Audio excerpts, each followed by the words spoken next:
There is an invisible fence you can build for under $20 that many insects will not cross, and the chemical industry that pulls in roughly $93 billion a year selling sprays you have to keep buying would prefer you never heard about it. It is not a gadget. It is not a subscription. It is a buried circuit of copper, zinc, and damp earth that the rain itself keeps charged, generating a faint galvanic current and a slow drift of metal ions that pest insects detect, dislike, and avoid. By the end of this video, you are going to know 3 things they don't teach in the garden center aisle. You will know the exact build, down to the wire gauge, and the depth of the stakes, so you could walk into a hardware store this afternoon and assemble it before dinner. You will know the modern peer-reviewed study, published in 2015, that confirms one piece of this system kills mosquito larvae at rates approaching 100%. And you will know the buried history, stretching back 270 years, of the scientists who proved this worked and the industry that made sure you forgot their names. Let's start with what you actually build, because the moment you see how simple it is, the rest of the story starts making a different kind of sense.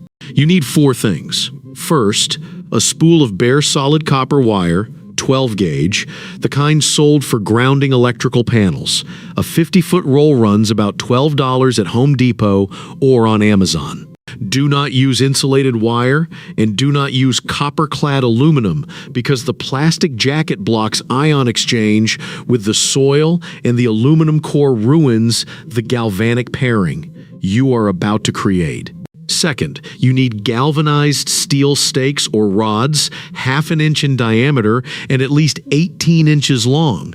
Galvanized means the steel is coated in zinc, and the zinc is the half of the battery that does the heavy electrochemical work.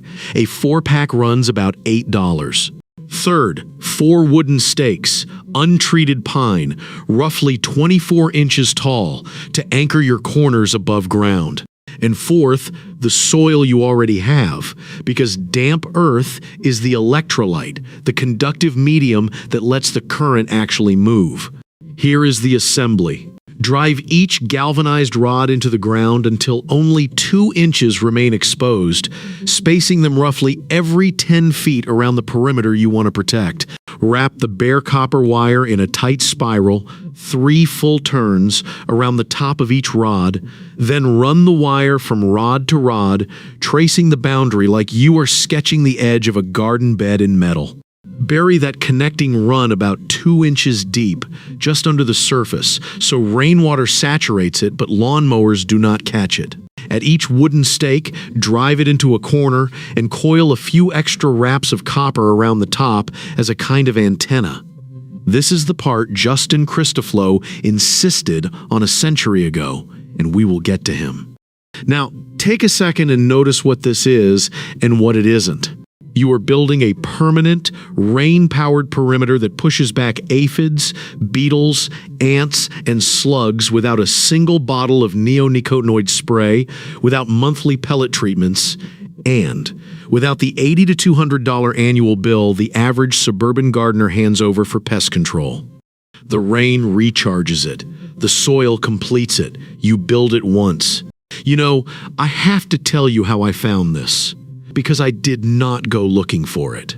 2 summers ago, in July, on a small property outside Asheville, North Carolina, I had run copper grounding wire between 4 metal tomato cages because I had read, somewhere on a forum at 2 in the morning, that copper helped tomatoes.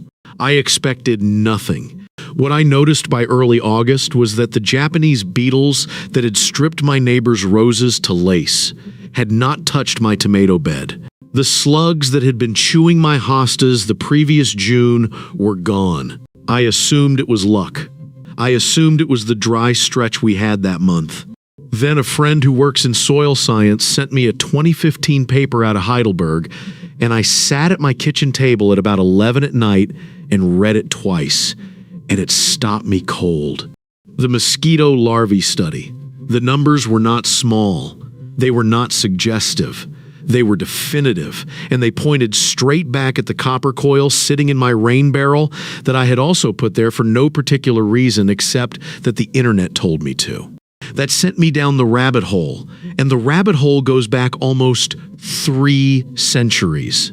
In 1747, a French priest and physicist named Jean-Antoine Nollet, a man who once strung 200 monks in a mile-long line and shocked them all simultaneously to measure the speed of electricity, became curious whether electricity affected plants. So, he grew mustard seeds under electrified wires and found they germinated faster and grew larger than untouched seeds in adjacent pots. He published. He was read across Europe. And then, as so often happened in the 18th century, his work was filed under curious and shelved because nobody yet had the language to explain why it worked. Then, almost 100 years later, in 1841, a Scottish clockmaker named Alexander Bain, the same man who invented the electric clock and an early version of the fax machine, patented what he called an earth battery. He buried plates of zinc and copper in moist soil, ran a wire between them, and powered telegraph equipment off the resulting current for months at a time. No fuel, no winding, just metal, dirt, and rain. Then, fast forward to the 1920s, and along came the figure most worth knowing, a French inventor and farmer named Justin Christofleau, who built earth battery systems across hundreds of acres of French farmland. He called the technology electroculture.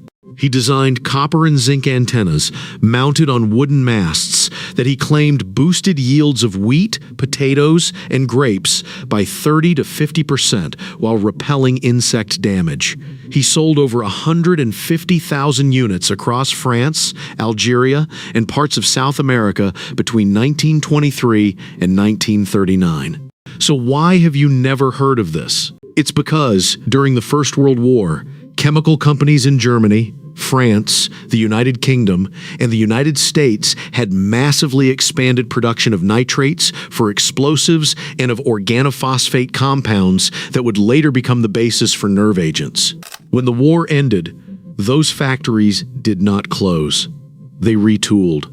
Ammonium nitrate, the explosive, became synthetic fertilizer.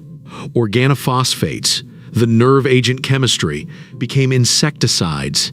The chemical lineage from sarin precursors to early agricultural sprays is documented and not seriously disputed by chemists who study the period.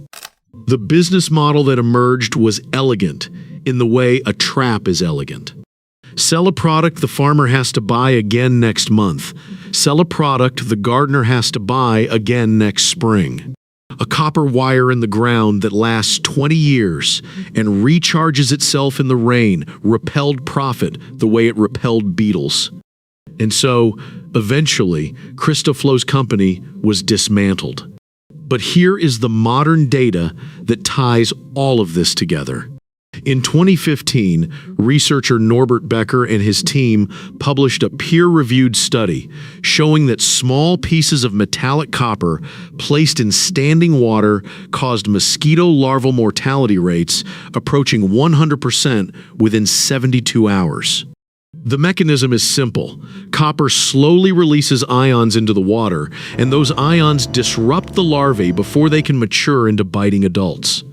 And unlike chemical pesticides, this is not a synthetic compound mosquitoes can easily evolve around. A bug can mutate around a molecule. It cannot mutate around the periodic table.